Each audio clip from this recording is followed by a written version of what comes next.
क्षेत्रे कुरुक्षेत्रे समवेतायुयुत्सवः मामकाः पाण्डवाश्चैव किमकुर्वत सञ्जय। अच्छेद्यो अयम् अधायो अयम् अक्लेद्यो अशोष्य एव च नित्यः सर्वगतः स्थानो अचलो अयम सनातनः। तो आज हम भगवद गीता के दूसरे अध्याय के 24वें श्लोक पर आगे चर्चा करेंगे। तो अब इस श्लोक का मतलब क्या है? श्री प्रभुपाद लिख रहे हैं, यह आत्मा अखंडित तथा अघुलनशील है, इसे ना तो जलाया जा सकता है ना ही सुखाया जा सकता है। यह शाश्वत, सर्वव्यापी, अविकारी, स्थिर तथा सदैव एक सा रहने वाला है, एक सी रहने वाली है।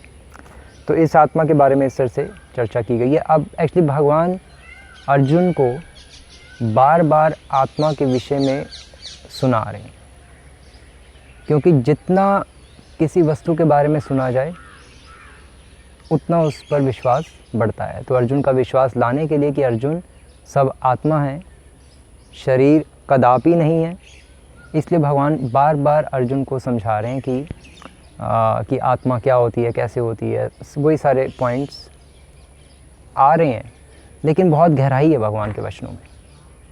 वो कैसे है वो अभी हम चर्चा करेंगे। तो भगवान कह रहे हैं कि अच्छेद्यो अयम अदाह्यो अयम, मतलब एक्चुअली ये श्लोक पिछले श्लोक से रिलेटेड है, संबंधित है काफ़ी हद तक, क्योंकि पिछले श्लोक में कहा था कि नैनम छिन्दन्ति शस्त्राणि नैनम दहति पावकः, कि आत्मा को ना छिन्दन्ति मतलब काटा जा सकता है, ना आत्मा को दहति पावका ना जलाया जा सकता है अग्नि के द्वारा, ना चैनम ना चैनम क्लेदियन्ते आपो, और ना ही आत्मा को किसी भी हालत में भिगोया जा सकता है या मतलब गीला किया जा सकता है, और ना शोष्यति मारुता, और ना ही उसको किसी भी तरह से हवा से सुखाया जा सकता है, या हवा नहीं उसको सुखा सकती आत्मा को। ये चारों तरह से आत्मा का कुछ नहीं हो सकता। तो कहने का पॉइंट ये है कि पिछले श्लोक में तो भगवान एक्चुअली नेगेटिव सेंस में बता रहे थे कि आत्मा नैनम छिन्दन्ति, बार बार नैनम न वर्ड यूज़ कर रहे थे कि न एनम, नहीं ये ऐसे हो सकता, नहीं ऐसे हो सकता, बार बार एम्फेसाइज करने के लिए कि नहीं हो सकता किसी भी हालत में आत्मा का। लेकिन फिर अर्जुन के माइंड में प्रश्न आता है कि आत्मा को भगवान आप बता तो रहे हैं, उसकी कॉन्स्टिट्यूशनल पोजीशन आप बता रहे हैं, उसका कॉन्स्टिट्यूशनल नेचर बता रहे हैं आप, उसका बता तो रहे हैं आप, लेकिन पॉइंट ये है कि आत्मा को कुछ होता क्यों नहीं? ऐसी चीज़ क्या है वो? मतलब सचमुच कोई भी हो एक व्यक्ति तो यही पूछेगा ऐसी चीज़ क्या है आत्मा जो उसको कुछ होता नहीं। तो फिर भगवान बता रहे हैं कि आत्मा एक, अब इस श्लोक में कि आत्मा एक स्पिरिचुअल सब्सटेंस है, एक आध्यात्मिक पदार्थ है, यूँ समझ लो।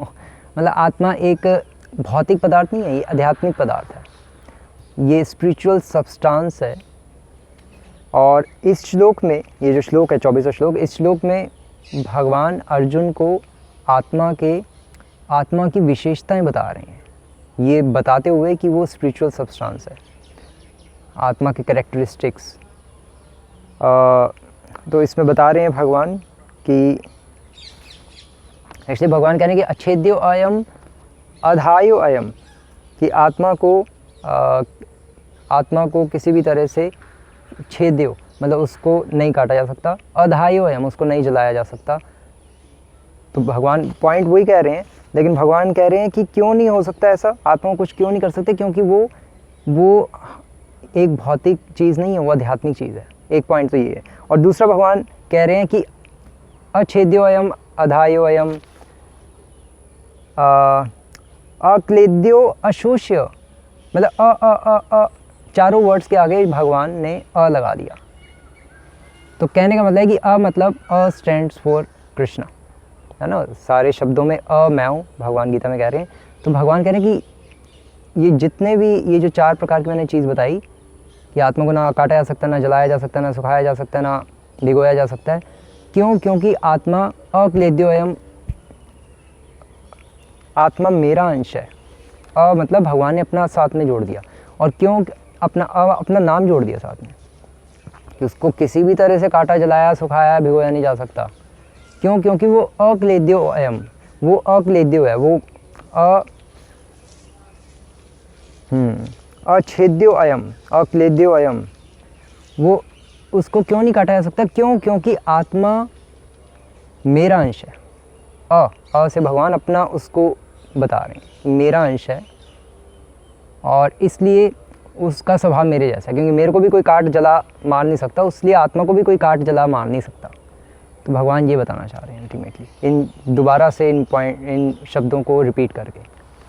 और फिर भगवान कह रहे हैं ए बचा, ये समझ लो अर्जुन, ये निश्चित रूप से मेरा अंश होने के कारण इसका स्वभाव मेरे जैसा ही है। इसलिए एक्चुअली इस श्लोक में भगवान आत्मा के विशेषताओं के साथ साथ आत्मा के स्वभाव को बता रहे हैं कि उसका स्वभाव मेरी तरह ही है, उसको कुछ नहीं हो सकता, इसलिए ये वर्ड यूज़ हो रहा है। और फिर नित्यः सर्वगतः स्थाणुर अचलो अयम सनातनः, तो कहने का मतलब ये है कि भगवान कह रहे हैं कि आत्मा नित्य है। मतलब आत्मा ऐसा नहीं है कि पहले नहीं थी कभी और अब भविष्य में नहीं होगी, बस अभी है, नहीं, ये नित्य है, ये हमेशा रहती है।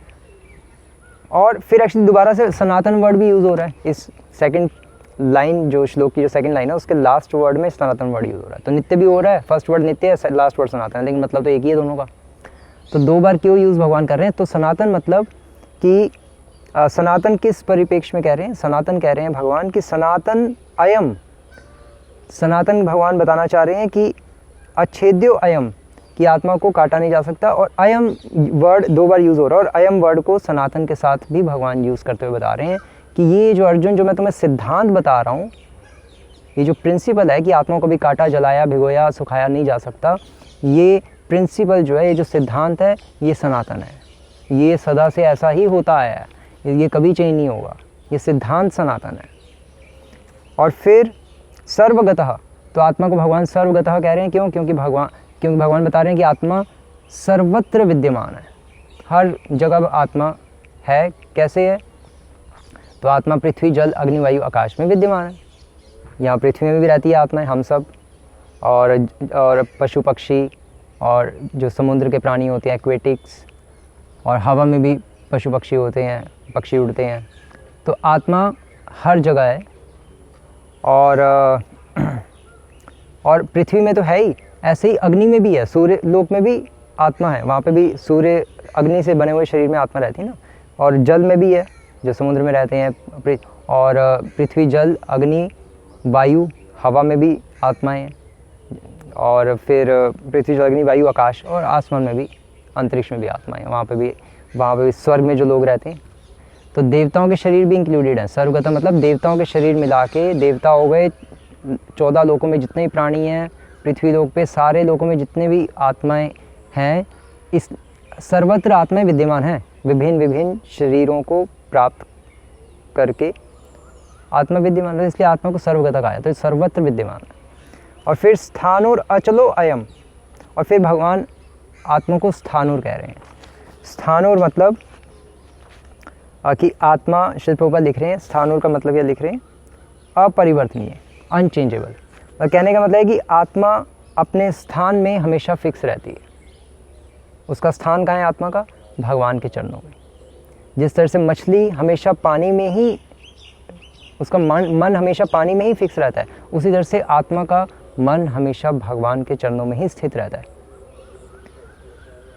और लेकिन क्योंकि अभी मन हटा हुआ है अनादिकाल से इस भौतिक जगत में रहने के कारण, इसलिए आत्मा जिस तरह से मछली पानी में से निकाल दी जाती है और दुखी रहती है, उसी तरह से आत्मा भी क्योंकि भगवान से दूर कर दी गई है, या अपनी भोग वासना के कारण ही दूर हो गई है, इसलिए दुखी है। और अचलो, और ये आत्मा को भगवान कह रहे हैं कि इमूवेबल। अचलो मीन्स इमूवेबल, मतलब जड़। जड़ मतलब, जड़ हिंदी में यूज़ किया गया, इंग्लिश में प्रभुपाद जी लिख रहे हैं इमूवेबल, कि आत्मा को हिला नहीं सकता। कहाँ से नहीं हिला सकता? तो आत्मा का ये जो स्वभाव है भगवान के प्रति आकर्षित होने का, भगवान के चरणों में जो रहने का जो उसका स्वभाव है, जैसे मछली का जो स्वभाव है पानी में रहने का, तो मछली कभी भी पानी को भूल नहीं सकती, चाहे वो धरती पे भी आ जाए। उसका मन, उसका झुकाव हमेशा पानी में वापस जाने का रहेगा। उसी तरह से आत्मा का झुकाव ही हमेशा भगवान की तरफ जाने का है। वो कभी भी किसी भी परिस्थिति में भगवान की तरफ जो उसका जाने का जो झुकाव है वो कभी भी ख़त्म नहीं हो सकता। उसका जो स्वभाव है वो स्थिर है, इसलिए स्थाणुर्वर्ण यूज़ किया गया। और वो अचलो, वो कभी भी चेंज नहीं हो सकता वो स्वभाव उसका। तो इस तरह से ये भगवान बताना चाह रहे हैं इस श्लोक के माध्यम से। हरे कृष्णा। श्रील प्रभुपाद की